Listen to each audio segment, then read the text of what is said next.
Kembali dengan saya Dini. Kali ini kita akan membahas tentang sebut Injil palsu.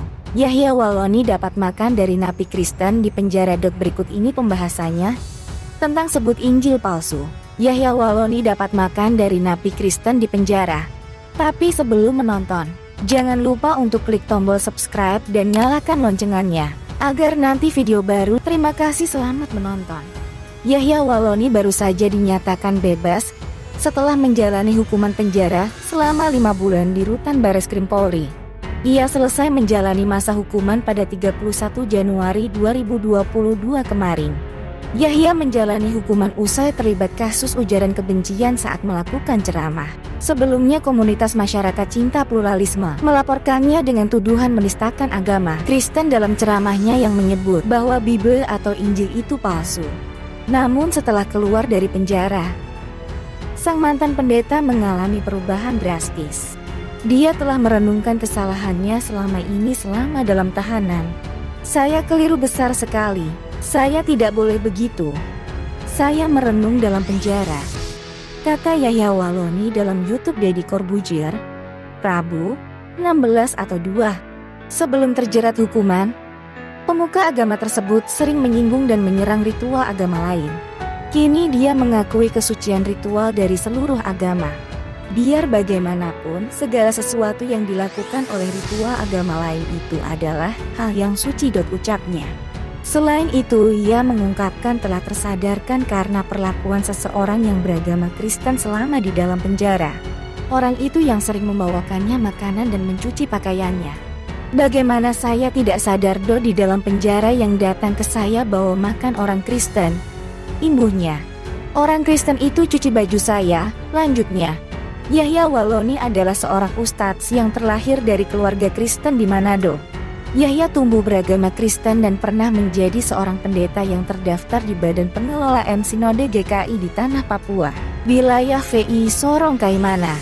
Dia juga sempat menjadi rektor di Sekolah Tinggi Teologia, STT, Calvinis Ebenezer, Sorong, pada tahun 1997 hingga 2004. Yahya memutuskan untuk masuk Islam pada Oktober 2006 silam. Tak lagi ngegas, Yahya Waloni ngaku dibuat sadar oleh orang Kristen di penjara. Penceramah Ustadz Yahya Waloni belum lama ini bebas dari penjara usai menjalani hukuman selama 5 bulan di rutan Bareskrim Polri. Yahya Waloni sebelumnya terseret kasus ujaran kebencian dalam ceramah-ceramahnya yang selama ini Yahya Waloni dikenal ngegas alias keras ketika berceramah, khususnya soal agama lain selain Islam. Namun siapa sangka, Yahya Waloni justru berubah 180 derajat usai dari penjara. Secara sadar mantan pendeta itu mengakui kesalahannya selama ini. Hal itu diungkap Yahya Waloni saat berbincang dalam podcast Deddy Corbuzier yang tayang di YouTube. Yahya Waloni menyebut bahwa selama di penjara dia banyak menerima kebaikan orang Kristen yang membuatnya tersadar. Saya keliru besar sekali. Saya tidak boleh begitu. Saya merenung dalam penjara, ujar Yahya Waloni dikutip Galamedia Rabu, 16 Februari 2022. Berbeda dengan beberapa pernyataannya yang kerap menyerang ritual agama lamanya sebelum masuk penjara, kini ia justru menyebut bahwa ritual agama lain adalah hal yang suci.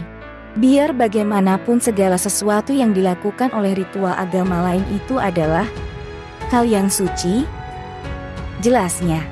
Dia menegaskan bahwa ritual tersebut tak boleh digunakan sebagai gurauan dan humor. Tak sampai di situ, hal lain juga dialami Yahya Waloni selama mendekam di balik jeruji besi. Dia mengaku bahwa seorang yang beragama Kristenlah yang mencuci pakaiannya selama menjalani hukuman. Bagaimana saya tidak sadar di dalam penjara yang datang ke saya bawa makan orang Kristen, capnya. Orang Kristen itu bikin cuci baju saya, cuci baju saya, tegasnya. Seperti diketahui, Yahya Waloni resmi bebas sejak Senin 31 Januari 2022 yang lalu. Dia sebelumnya terjerat kasus ujaran kebencian bernuansa SARA, sehingga didakwa 5 bulan penjara. Nah itu, tadi tentang sebut Injil palsu. Yahya Waloni dapat makan dari napi Kristen di penjara. Apa pendapatmu dan jangan lupa tinggalkan pesanmu di kolom komentar. Terima kasih sudah menonton video ini. Salam toleransi.